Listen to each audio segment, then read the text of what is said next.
नवरात्रि में कलश और घट स्थापना के साथ ही एक घट में जवारे अर्थात जौ या गेहूं बोए जाते हैं। माता दुर्गा को ये बहुत पसंद हैं। आओ जानते हैं कि क्या है इसका रहस्य। 1. नवरात्रि में कलश के सामने एक मिट्टी के पात्र में मिट्टी में जौ या गेहूं को बोया जाता है और इसका पूजन भी किया जाता है। बाद में 9 दिनों में जब जवारे उगाते हैं तो उसके बाद उनका नदी में विसर्जन किया जाता है।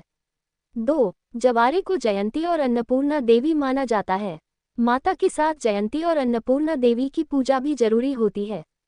3. मान्यता है कि सृष्टि के प्रारंभ में सबसे पहली फसल जौ ही थी। इसे पूर्ण फसल भी कहा जाता है। 4. जौ या गेहूं अनन है और हिंदू शास्त्रों में अन्न को ब्रह्म माना गया है, इसीलिए भी नवरात्रि में इसकी पूजा होती है। 5. जब भी देवी या देवताओं का हवन किया जाता है तो उसमें जौ का बहुत महत्व होता है। 6. जौ बोने से वर्षा, फसल और व्यक्ति के भविष्य का अनुमान भी लगाया जाता है।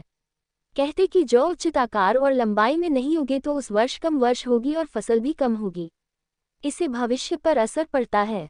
7. बोए गए जौ के रंग से भी शुभ अशुभ संकेत मिलते हैं। मान्यता है कि यदि जौ के ऊपर का आधा हिस्सा हरा हो और नीचे से आधा हिस्सा पीला हो तो इसका आशय यह है कि आने वाले साल में आधा समय अच्छा होगा और आधा समय कठिनाइयों से भरा होगा। 8. यदि जौ का रंग हरा हो या फिर सफ़ेद हो गया हो तो इसका अर्थ होता है कि आने वाला साल काफ़ी अच्छा जाएगा। यही नहीं, देवी भगवती की कृपा से आपके जीवन में अपार खुशियां और समृद्धि का वास होगा। 9. कहते हैं कि नवरात्र में बोई गई जौ जितनी बढ़ती है उतनी ही माता रानी की कृपा बरसती है।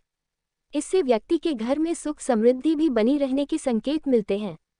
10. मान्यता है कि यदि जौ के अंकुर 2 से 3 दिन में आ जाते हैं तो ये बेहद शुभ होता है और यदि जौ नवरात्रि समाप्त होने तक जौ न उगे तो यह अच्छा नहीं माना जाता है। हालांकि कई बार ऐसा भी होता है कि यदि आपने उचित तरीके से जौ नहीं बोया है तो भी जौ नहीं उगता है। ऐसे में ध्यान रखें कि जौ को अच्छे से बोएं।